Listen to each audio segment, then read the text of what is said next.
Hello students, हम laws of motion का study continue कर रहे हैं। इस वीडियो में हम नीट एग्जाम के प्रीवियस ईयर क्वेश्चंस करेंगे।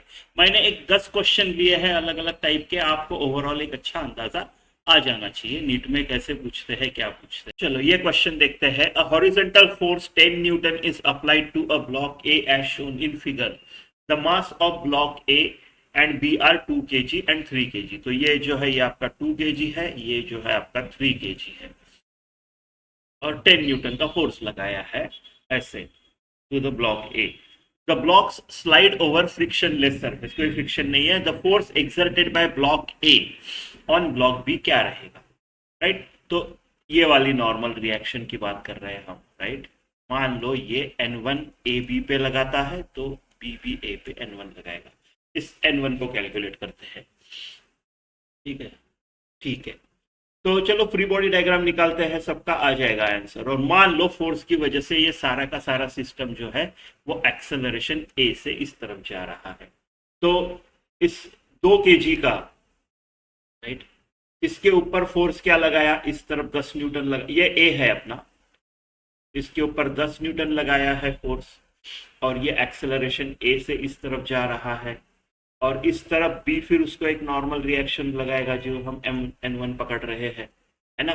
सिमिलरली मैं बी का फ्री बॉडी डायग्राम निकालता हूँ।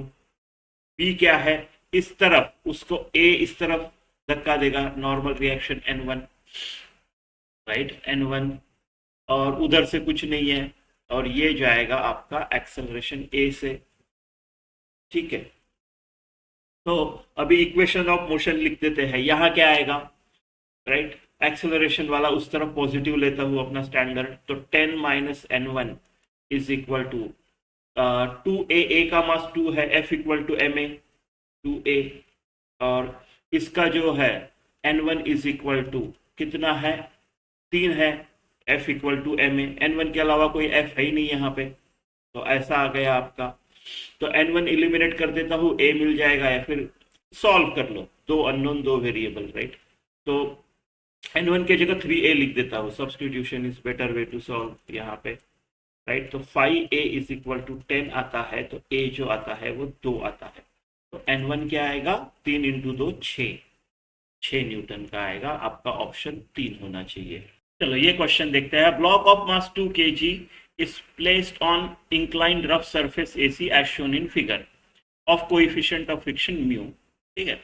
जी 10 लेना है, तो नेट फोर्स कितना रहेगा, आपको net force on the block ढूंढना है, ढूंढना, ठीक है। तो फ्री बॉडी डायग्राम निकालेंगे।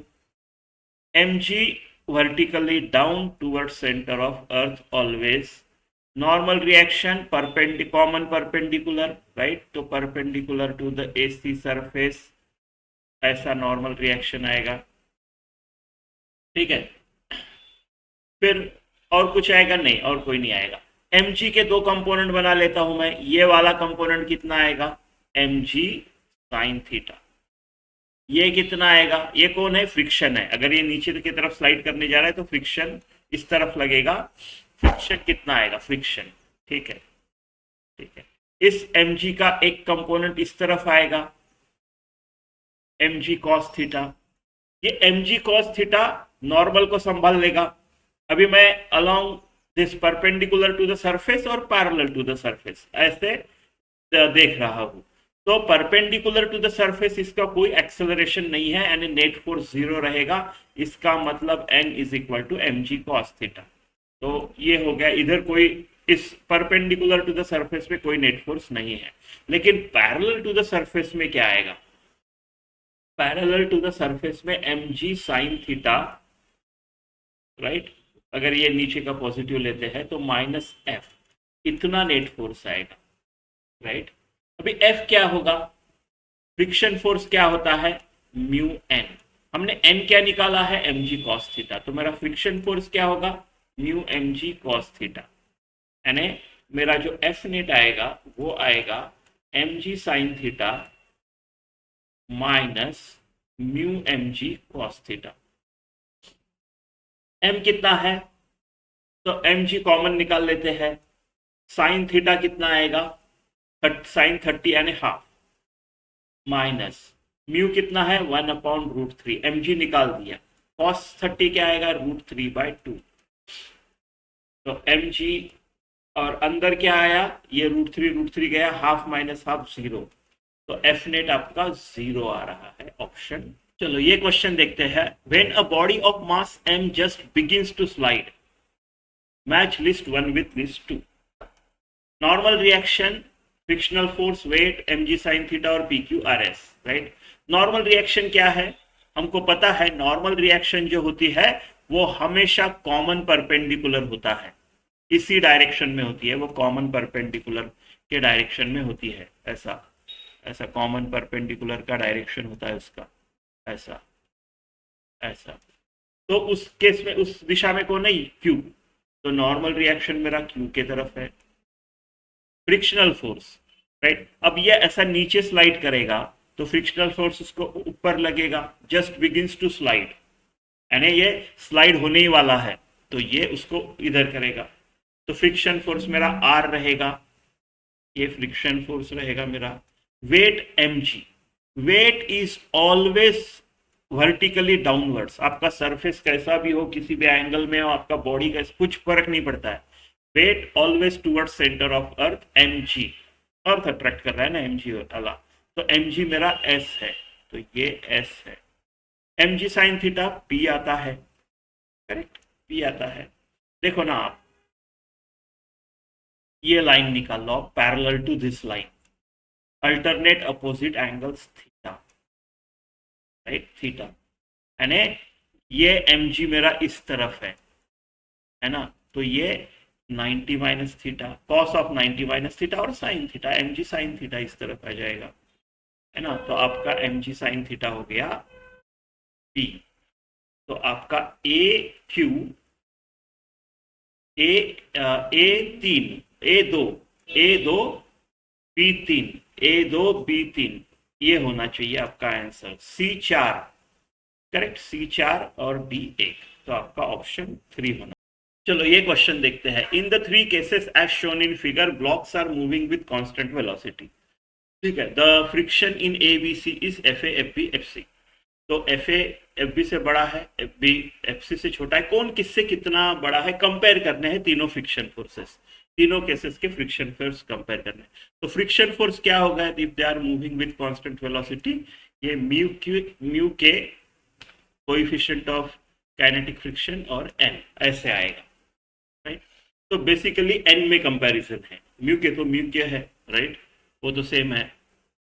तो हमको n किसका कितना है, तो पहले केस में मेरा फ्रिक्शन फोर्स क्या रहेगा, राइट, म्यू n। तो म्यू यहाँ पे ये mg से इसको नीचे फ्लोर को धक्का देगा, तो फ्लोर भी इसको n से धक्का देगा, right, in the direction perpendicular to common perpendicular, normal force is common perpendicular, ऐसा रहेगा। अब इसका वर्टिकल डायरेक्शन में कोई एक्सेलरेशन तो है नहीं, मतलब mu n is equal to mg, तो इसको मैं म्यू mg लिख सकता हूं। तो ए वाले केस में मेरा ऐसा आता है। बी वाला केस देखते हैं, चलो बी के नीचे ही लिखते हैं बी वाला केस। तो बी वाले केस में क्या आएगा, बी वाले केस में कितने फोर्स से ये ब्लॉक इसको दबाएगा, ताकि कितने फोर्स से ब्लॉक उसको ऊपर दबाएगा। तो इस बार mg नहीं होगा, क्योंकि इस बार कैसा, ये जो फोर्स लग रहा है इसके दो कंपोनेंट बनेंगे, एक कंपोनेंट बनेगा ऊपर के तरफ और एक कंपोनेंट बनेगा इसके तरफ, ये फोर्स के दो कंपोनेंट है। ये होगा आपका F साइन थीटा और ये होगा आपका F कॉस थीटा, राइट। तो इसका नीचे mg है, नीचे mg है, ऊपर F साइन थीटा है। तो क्या ये ब्लॉक mg से दबाएगा, नहीं, ऊपर भी खींचा जा रहा है ना, तो mg minus F sine theta से दबाएगा। तो नॉर्मल रिएक्शन जो होगी वो होगी n is equal to mg minus F sine theta, right, इतने से दबाएगा, इसके लिए इतना आएगा। या फिर फ्री बॉडी डायग्राम लगा लो, इतना सोचना नहीं है तो फ्री बॉडी डायग्राम लगा लो, फोर्सेस सारे निकाल लो, राइट। तो n plus F sine theta is equal to mg, vertical में कोई एक्सेलरेशन है नहीं, तो ऐसा हो जाएगा, राइट। तो इस केस में मेरा जो फ्रिक्शन फोर्स आएगा वो आएगा म्यू और ये फिर एम जी माइनस एफ साइन थीटा। तो एम जी से छोटा आया म्यू के एम जी minus mu K F sine theta, तो एफ साइन थीटा जितनी क्वांटिटी है उतनी क्वांटिटी से छोटा आया, तो बी छोटा है, बी का फ्रिक्शन फोर्स छोटा है ए से। इसका देखते हैं सेम सिमिलरली एम जी नीचे है, अभी एफ भी नीचे है, राइट, इसका जो एक कंपोनेंट आएगा वो भी नीचे है। तो अगर ये थीटा है तो ये वाला कंपोनेंट क्या होगा, देखो इसको ऐसे निकाल सकते हैं, ये है मेरा एफ, राइट, और थीटा कौन सा है, थीटा आपका हॉरिजेंटल के साथ है, राइट, ये एफ, ये थीटा है, तो आपका एफ कॉस थीटा इधर आएगा और एफ साइन थीटा इधर आएगा। तो अभी जो ये ब्लॉक इस फ्लोर को प्रेस कर रहा होगा वो M G plus F sine theta इतने से प्रेस कर रहा होगा। तो नॉर्मल, अब वर्टिकल डायरेक्शन में अगर कोई मोशन नहीं है तो नॉर्मल रिएक्शन उस हिसाब से आएगी, राइट। तो सी वाले केस में ये ए वाला हो गया, ये बी वाला हो गया, और सी वाला जो केस है, सी वाले केस में मेरा नॉर्मल रिएक्शन जो आएगा वो M G plus F sine theta आएगा, राइट, एफ साइन थीटा आएगा। तो मेरा जो फ्रिक्शन फोर्स आएगा वो आएगा mu into M G plus F sine theta, right. तो मैक्सिमम फ्रिक्शन फोर्स सी में है, सी में मैक्सिमम फ्रिक्शन फोर्स है, फिर ए में है, और सबसे कम जो फ्रिक्शन फोर्स है वो है बी में, ऐसा ऐसा। तो C is greater than A and A is greater than B, आपका ऑप्शन। चलो ये क्वेश्चन देखते हैं। A body of mass m is kept on a rough horizontal surface, coefficient of friction mu है, horizontal force is applied on the body but it does not move, resultant of normal reaction and frictional force acting on the body is F। तो आपको F पूछा है, तो मान लो ये आपका rough surface है और ये आपकी है बॉडी ऑफ मास M, उसको एक हॉरिजॉन्टल फोर्स लगाया करके दिखाया है, चलो मैं इसको FH बोल देता हूँ, एक हॉरिजॉन्टल फोर्स लगाया है इसको ऐसा, बॉडी डज नॉट मूव, इसका मतलब क्या हो गया, इसको एक फ्रिक्शन फोर्स लगेगा, राइट, वो उसको मूव होने से रोकेगा। अब friction force, body does not move, इसका मतलब FH जो है वो इसके बराबर है, राइट। तो पहले FH छोटा था तो फ्रिक्शनल फोर्स छोटा था, स्टैटिक फ्रिक्शन फोर्स जो है वो एक सेल्फ एडजस्टेबल फोर्स है, एडजस्टिंग फोर्स है, यानी FH बढ़ गया तो FS भी बढ़ जाता है, FH और बढ़ गया तो FS और बढ़ेगा, लेकिन उसकी एक लिमिट होती है, उसकी एक लिमिट होती है। ये जो FS है ना, इसकी लिमिट ये है म्यू एन, इससे ज्यादा FS नहीं हो सकता है, राइट। उसके बाद वो एक्सेलरेट करना शुरू कर देगा FH अगर ज्यादा है इससे, तो लेकिन यहां तक के वो एडजस्ट करते करते यहां तक लेके जाएगा, ठीक है। तो ये आ गया मेरा FS। यहाँ पे N क्या रहेगा, नॉर्मल रिएक्शन, यहाँ की नॉर्मल रिएक्शन जो वो mg से नीचे धक्का देगा और ये नॉर्मल रिएक्शन फ्लोर उसको n देगा, राइट, वर्टिकल डायरेक्शन में तो कोई एक्सेलरेशन है नहीं, तो n इक्वल टू mg, इसका मतलब मेरा फ्रिक्शनल फोर्स जो है वो है म्यू mg, बराबर है, फ्रिक्शनल फोर्स है म्यू mg। मुझे क्या पूछा है, resultant of normal reaction and frictional force, तो मुझे उन्होंने जो पूछा है F, वो normal reaction force plus frictional force ऐसा पूछा है, तो इसका मैग्नीट्यूड क्या आएगा, right, N square plus FS का square plus 2NFS cos theta, इन दोनों के बीच में क्या है एंगल, नॉर्मल और फ्रिक्शन के बीच में 90 डिग्री, तो बेसिकली ये आएगा n square plus FS square, कितना आएगा फिर, n स्क्वायर कितना आया, अभी मैंने बोला n इज mg, क्योंकि वर्टिकल डायरेक्शन में कोई मोशन नहीं है तो n mg है, तो mg का स्क्वायर प्लस FS क्या क्या है, राइट, म्यू mg है ना, लेस देन और equal to mu mg, right. तो मुझे अभी इसको लेस देन और इक्वल टू करना पड़ेगा, राइट, म्यू mg का स्क्वायर, म्यू mg का स्क्वायर यानी म्यू स्क्वायर mg स्क्वायर, ऐसा ऐसा आएगा, तो लेस देन और equal to M G square अगर कॉमन निकालते हैं, एम जी दोनों का स्क्वायर, एम और जी दोनों का, एम और जी का स्क्वायर अगर कॉमन निकालते हैं तो बचता है 1 + म्यू स्क्वायर। तो लेस देन और इक्वल टू, ये लेस देन और इक्वल टू इंपॉर्टेंट है। तो आपका एम जी बाहर आ जाएगा और ये आ जाएगा 1 + म्यू स्क्वायर, यानी आपका ऑप्शन 3। चलो ये क्वेश्चन देखते हैं। A truck is stationary and has a bob suspended by a light string in a frame attach to the truck. The truck suddenly moves to the right with an acceleration a. अब ये pendulum किस तरफ tilt होगा? To the left, चारों option में to the left है। Angle क्या होगा वर्टिकल के साथ? Sine inverse g by a, tan inverse a by g और बाकी। तो देखो ये मान लो आपकी ट्रक है, ये ट्रक है। इनिशियली ये इसको ऐसा लटकाया था, ऐसा लटकाया था। मान लो इसका मास m है, ऐसा लटकाया था, राइट, ऐसा लटकाया था। अभी ये ट्रक जाने लग गया ऐसे। So in the frame attach to the truck, अगर ये ट्रक ऐसा एक्सेलरेट हो रहा है तो आपको इसका मास बॉब का और ट्रक का एक्सेलरेशन अपोजिट डायरेक्शन में ऐसा सूडो फोर्स लगाना पड़ेगा, राइट। तो इसकी वजह से क्या होगा? इसकी वजह से थोड़ी देर के बाद मान लो यहाँ पे लटकाया आपने, ये जो ऐसा था अब ये ऐसा नहीं रहेगा, राइट। ये अभी ऐसा हो जाएगा, ऐसा हो जाएगा, और ये आपका मास है, बॉब है, ऐसा हो जाएगा, राइट। तो वर्टिकल के साथ ये जो एंगल बनाएगा ना, ये हमको मेनली हमारा ये काम है, ये थीटा निकालना, ठीक है। तो इसका फ्री बॉडी डायग्राम बनाते हैं। तो ये एम जी नीचे की तरफ आएगा और हमने क्या बोला? Pseudo force M A in the frame of truck attach to the truck, ऐसा आएगा, ऐसा आएगा, ठीक है। ये टेंशन इन द स्ट्रिंग आएगा, ऐसे तीन फोर्सेस आएंगे, ठीक है। अभी मैं टेंशन इन द स्ट्रिंग के दो कंपोनेंट में रिजॉल्व कर लेता हूं। ये कंपोनेंट क्या आएगा? अगर ये थीटा है तो ये भी थीटा आएगा, क्यों?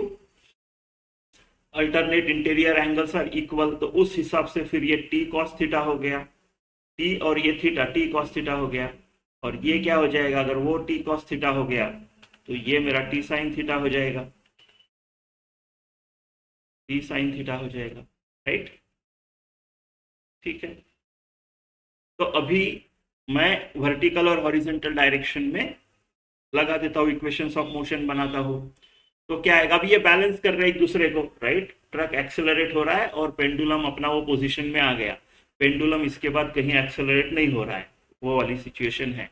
तो इसका मतलब मैं बैलेंस कर सकता हूँ फोर्सेस, राइट। वर्टिकल डायरेक्शन में T cos theta M G को हैंडल कर रहा है, राइट।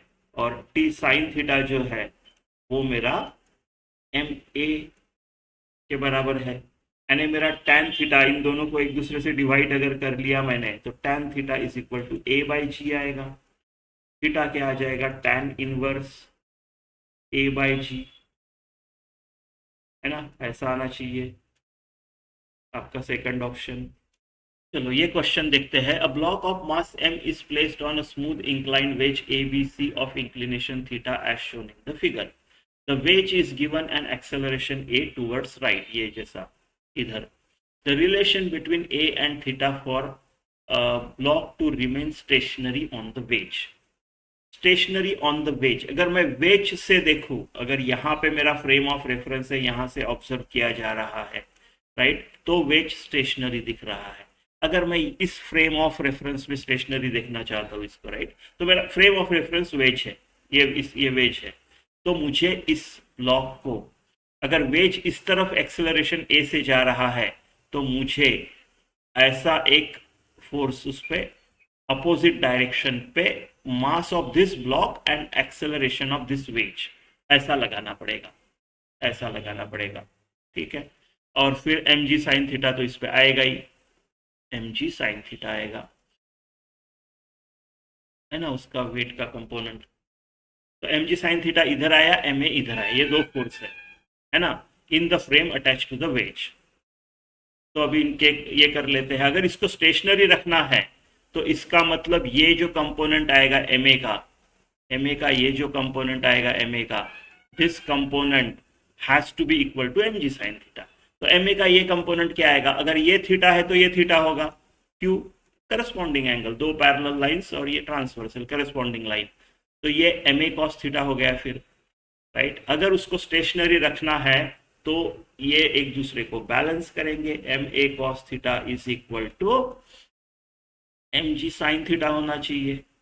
तो इसका मतलब एम एम गया, राइट, एम एम गया, तो sine theta upon cos theta, अब मैं इसको इधर लेके आ गया, इसको इधर लेके आ गया और इस जी को अभी इधर लेके जाता हूँ, तो ए बाई जी है ना, a cos theta g sine theta, ठीक है, a by g, and tan theta is equal to a by g, a is equal to g tan theta, आपका ऑप्शन डी।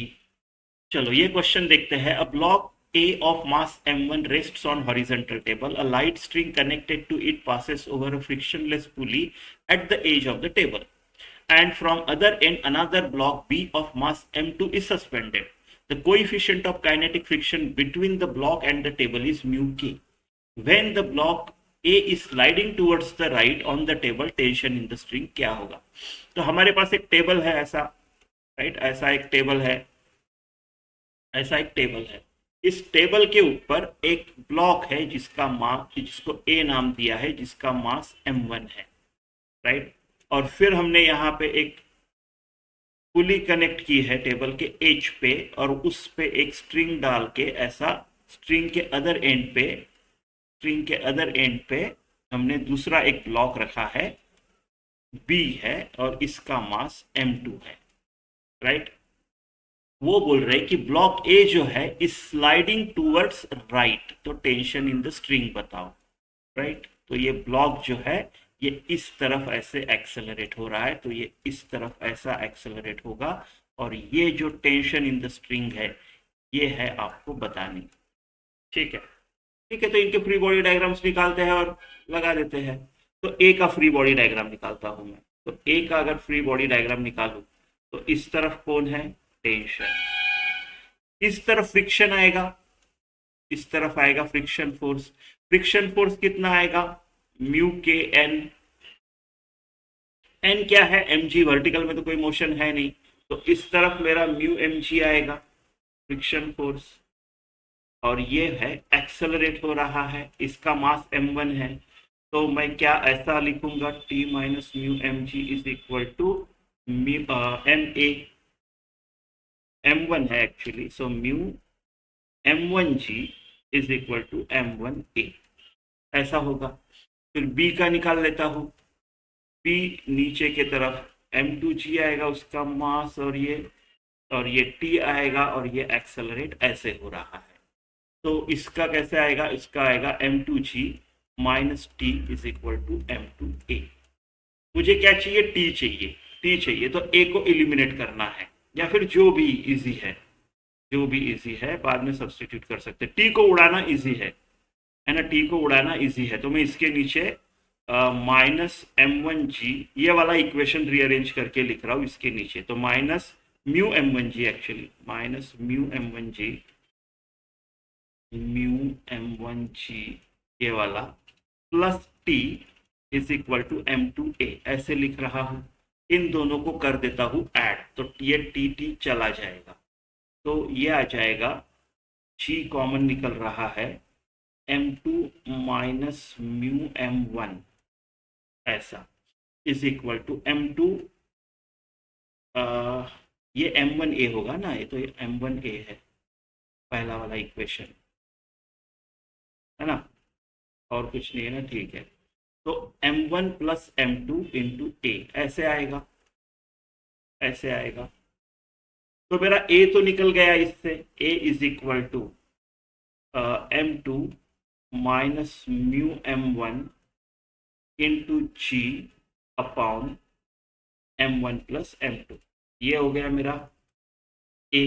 अब इस a को कोई भी एक इक्वेशन में लगा के t निकाल देता हूँ, कौन सा इजी है, छोटा है, m2g माइनस टी, वो छोटा लग रहा है ना, तो m2g minus T, m2g minus T, ये पहले से कुछ है यहाँ पे, अच्छा नहीं जा रहा है, so m2g minus T is equal to m two a, m two g minus T is equal to m two a. ठीक है, ये वाला है ऐसा, m two g minus T is equal to m two a. इस चीज में मैं ए का वैल्यू रख दूंगा। ए क्या निकाला है मैंने, m two minus mu M one, M two minus mu M one upon M one plus M two, upon M one plus M two, right, into g. बस ये हो गया मेरा टी। सो टी क्या आएगा, टी इधर को लेके गया तो t is equal to m two g minus M two a. तो t is nothing but m two g minus a, या फिर इसी में सब्सटीट्यूट करेंगे। तो t is equal to m two g minus M two, a की जगह लिख देता हूं मैं m two minus mu M one g g upon M one plus M two. ठीक है, तो एम वन एम टू जी प्लस एम टू का square into G minus M two का स्क्वायर इंटू जी प्लस ये ऐसा था ना, ऐसा था, तो ये minus minus plus plus mu M one M two G upon M one plus M two. बड़ा बड़ा हो गया ये, शायद डायरेक्ट ए सब्सटीट्यूट कर देना था। ठीक है, इसलिए तो ये गया, ये गया, तो टी जो होगा मेरा वो होगा M one M two common निकल रहा है तो एम वन एम टू, और फिर इधर जी भी कॉमन निकल रहा है, actually M one M two G common निकल रहा है, M one M two G, और इधर वन बचेगा और उधर म्यू बचेगा, म्यू के, है ना, upon M one plus M two. मेरे ख्याल से ऐसा ऑप्शन होगा, M one M two G one plus mu K, हाँ बी ऑप्शन होना चाहिए इसका, इसका बी ऑप्शन होना चाहिए। चलो ये क्वेश्चन देखते हैं। A balloon with mass m is descending down with an acceleration a. A is less than g. How much mass should be removed from it so that it starts moving up with acceleration a? Assume that volume does not change. देखो अपना एक balloon है जिसका मास m है, जो a acceleration से नीचे आ रहा है। अभी इसमें से हम लोगों ने थोड़ा मास निकाल दिया है, कितना मास निकाला पता नहीं, निकाल दिया है। इसका नया मास m डैश हो गया है। अब ये हल्का हो गया, ये जा रहा है a से ऊपर। ऐसा क्यों हो गया है? ऐसा इसलिए हो गया है क्योंकि अपथ्रस्ट लगता है उस पर, बाइंड फोर्स बोलो या अपथ्रस्ट बोलो, जो अपवर्ड डायरेक्शन में ऐसा लगता है। बाइंड फोर्स का वैल्यू कितना होता है? It is fluid displaced by fluid displaced का weight of the fluid displaced. अभी अगर वॉल्यूम सेम है तो फ्लूइड उतना ही डिस्प्लेस करेगा, मास भले ही अलग हो, राइट, मास भले ही अलग हो, लेकिन वॉल्यूम के हिसाब से वो फ्लूइड डिस्प्लेस करेगा, एयर डिस्प्लेस करेगा। तो बाइंड फोर्स तो सेम रहेगा दोनों केस में, क्योंकि volume does not change, same है दोनों केस में एफ बी का वैल्यू। तो इस चीज का यूज करके मैं एफ बी को एलिमिनेट कर दूंगा और सॉल्व करूंगा। इसका एम जी नीचे आएगा, इसका एम डैश जी नीचे आएगा, है ना, ऐसा आएगा। चलो इनके इक्वेशंस लिख लेते हैं। इनका क्या लिखूं? M ji minus F b is equal to M a, इसका इक्वेशन आएगा। इसका इक्वेशन आएगा f b minus M dash ji is equal to M dash a. चलो एफ बी को एलिमिनेट कर देते हैं। इसको मैं इस चीज को अभी इधर लिख रहा हूं, minus F B plus M G is equal to M A. ठीक है, minus F P plus M G is equal to M A इधर लिख दिया मैंने। अभी दोनों को ऐड कर रहा हूं मैं, तो ये उड़ गया, राइट। ये आ जाएगा M ji minus M dash ji is equal to M dash A plus M A, ऐसा आ जाएगा ये, है ना, ऐसा आ जाएगा। मेरे को आंसर एम में चाहिए, है ना, सारा एम है, तो मेरे को एम डैश इलिमिनेट करना है, तो मैं एम डैश फाइंड आउट कर लेता हूँ, राइट, और फिर उसको माइनस कर देंगे। तो उसके लिए एक तरफ लाना पड़ेगा उसको, है कि नहीं। तो m dash A plus m dash ji is equal to, right, ये इधर लेके गया मैं, तो M ji minus M A ऐसे हो जाएगा। इसको इधर लेके गया माइनस हो गया, इसको इधर लेके आया प्लस हो गया।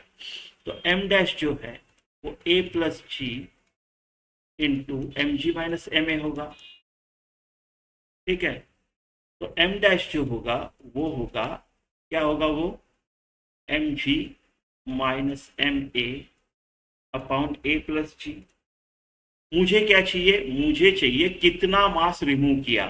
पहले एम था, बाद में एम डैश है, तो इतना मास रिमूव किया मैंने, ये ढूंढना है मुझे। अभी एम डैश मिल गया, अब मैं एम में से माइनस करता हूँ इसको। तो एम माइनस एम डैश जो है that will be equal to m minus, अभी ये एम डैश लिख देता हूँ, m ji minus M a upon a plus g, है ना। तो कितना आएगा ये, m A plus M G minus m ji plus M a upon a plus g. कितना हो गया ये कट गया, two M a upon a plus g. ये हो गया मेरा m minus M dash, option A. चलो ये क्वेश्चन देखते हैं। A system consist of three masses m1 m2 m3 connected by string passing over pulley p. The mass m1 hangs freely, mass m2 and m3 are on rough horizontal table. तो coefficient of friction mu है इनके बीच का, table और ये इनके बीच का, ठीक है। The pulley is frictionless end of negligible mass. The downward acceleration of mass m1 is, इसका जो डाउनवर्ड एक्सेलरेशन है ये हमको ढूंढना है, ठीक है। तो देखो इसका एक्सेलरेशन, इसका एक्सेलरेशन, इसका एक्सेलरेशन सेम रहेगा, तीनों कनेक्टेड है, कॉमन एक्सेलरेशन रहेगा, तो इसका भी ए रहेगा, इसका भी ए रहेगा, राइट। एक काम करते हैं, फ्री बॉडी डायग्राम निकाल लेते हैं। तो M1 का जो फ्री बॉडी डायग्राम है उसमें ये आएगा M1G, नीचे M1G, ऊपर टेंशन T, ये टेंशन T रहेगा, राइट। इधर टेंशन T रहेगा, इधर टेंशन T यहाँ पे, ये सेम एक स्ट्रिंग है टेंशन T। फिर इसको मैं बोलता हूँ चलो T1, अलग स्ट्रिंग है तो अलग टेंशन दे देते हैं ऐसा, और इधर इनके फ्रिक्शन फोर्स रहेंगे। ऐसे फ्री बॉडी डायग्राम्स निकाल लेते हैं, ठीक है। इसका एक्सेलरेशन A है, तो ये पहले का हो गया। दूसरा मास M2 का निकालते हैं। M2 का इधर टेंशन है, राइट, इधर क्या है, इधर T1 निकाला है हमने, और इधर अपना फ्रिक्शन भी है, और ये एक्सेलरेट भी हो रहा है, ठीक है। फिर अपना तीसरा मास निकाल लेते हैं। तीसरा मास में क्या है, इस तरफ आपका ये सेम है ना, तो ये T1 ही रहेगा ना, हाँ T1 है आपका, और ये आपका इधर फ्रिक्शन लगेगा, और ये जा रहा है आपका एक्सेलरेशन ए से, ये M3, M1 M2 M3 सारे M ही है। तो इसका जो इक्वेशन बनेगा वो बनेगा T1 माइनस म्यू एम जी आएगा, फ्रिक्शन म्यू एम जी आएगा, कैसे, राइट, फ्रिक्शन, राइट। यहाँ पे normal reaction is mu N is the friction, normal reaction M G है, तो ऐसा होगा। तो T1 is equal to M A plus mu M G ऐसे आएगा। इस T1 को अभी इसका देखते हैं, इधर रखते हैं। इधर क्या आएगा मेरा, T minus T1 plus friction mu M G, फिर से तीनों एम ही है, is equal to M A ऐसे आएगा ये, राइट। तो T के जगह मैं अभी T1 के जगह पे ये रख देता हूँ, टेंशन सारे इलिमिनेट कर देता हूँ, एक्सेलरेशन मिल जाएगा। T1 है M A plus mu M G is equal to M A, right. तो T minus M A minus 2 mu M G is equal to M A. T is equal to 2 M A plus 2 M G M A 2 mu M G 2 mu M G है ना, ये इधर चले गए, ये Ma2 हो गया। इसका फ्री बॉडी डायग्राम निकालूंगा तो M1G minus T is equal to M1A या MA, राइट, सारे मास इक्वल है। तो अभी टी को निकाल ही देते हैं, तो mg, राइट, माइनस टी के जगह मैं लिख देता हूं 2ma minus 2μmg is equal to ma। बहुत जरा कंजेस्टेड हो गया है यहाँ मैटर, इधर चलते हैं, राइट। तो 3ma is equal to mg minus 2μmg। तो a कितना, m सब जगह से m उड़ा देते हैं, तो मेरा a जो आएगा वो आएगा g माइनस 2μg अपॉन 3, या फिर g कॉमन ले लो, 1 माइनस 2μ अपॉन 3, आपका ऑप्शन 3, ठीक है।